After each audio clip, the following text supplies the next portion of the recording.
Hello friends, I am Dr. Anubhav Gupta and I am a consultant plastic surgeon working at Sir Gangaram Hospital, New Delhi.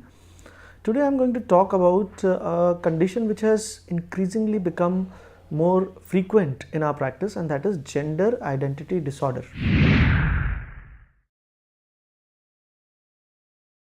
Gender identity disorder is a condition wherein a person has an incongruency between his sex and gender. Let me explain it to you. A person whose phenotypic and genotypic condition is male, is his sex is also male.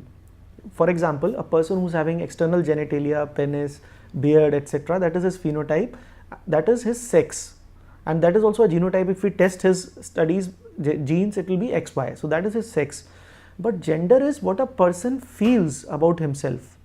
For example, a male person who is having phenotype and genotype as sex is male, but he feels that he is a female, then that is a gender of that person. What a person feels about himself is called a gender. So when there is an imbalance between the sex and the gender of a person, it is called gender identity disorder.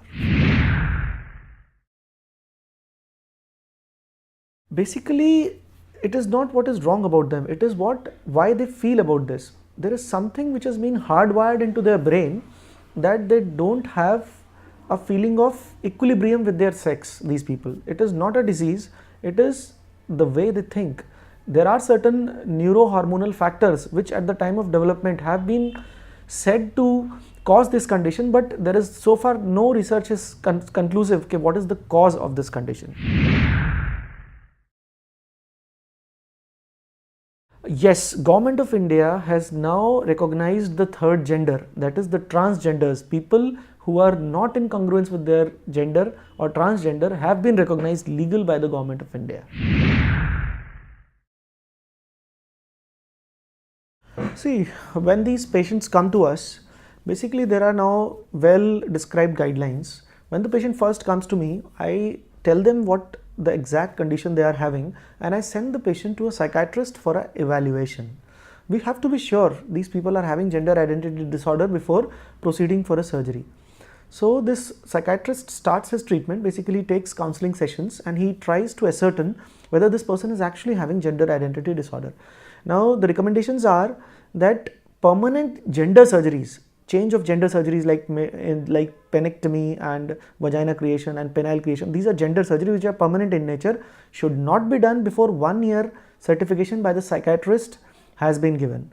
But other surgeries like face surgeries, breast surgeries can be done after 3 months of psychiatric evaluation has been started. So this is what we follow. Once our psychiatrist has seen and he certifies after 3 months that yes, this patient is having gender identity disorder, we start doing the facial surgeries. And once a period of 1 year has passed, in the meantime we also send him or her to an endocrinologist who counsels them about hormonal therapy. We further encourage them to cross dress and live in the society as the gender of which they feel they want to stay. So once these things fall into place, then we move towards surgery. And before surgery, we also need a certification from another psychiatrist just to counter and confirm that what the first psychiatrist has felt. So we have certification from 2 psychiatrists, and after a period of 1 year, we can proceed for permanent gender surgeries. Before we do that gender surgery, we also take an affidavit in the court of law in which the person who is undergoing that surgery and the surgeon, they understand the fact that these are permanent surgeries, and the person on whom this surgery is done will not be able to procreate or reproduce in the future. And the patients, when they understand these factors, are then counseled and the surgery is done. In male to female patients, the initial surgeries we start with the face surgeries, genioplasty, rhinoplasty. Then these patients, after that, if they require breast, then we go for a breast augmentation by implants. There are 2 types of implants. If the chest is having enough space, we can go for a silicone implant. Sometimes the chest of males is very tight, then we have to use an expander implant.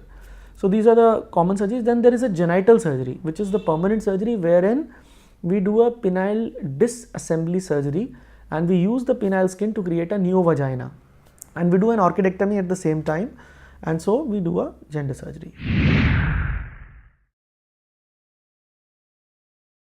Yes, in the female to male also we start with the face, rhinoplasty, brow lift, and genioplasty. These are the initial surgeries.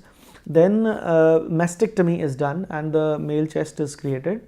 And finally, after 1 year of treatment started, we go for a creation of a neophallus. We create a penis by a technique of radial artery forearm flap, wherein we take the skin from the hand and we create a penis. And after that we can do scrotal this testicular implants to create in the labia majora to create testis.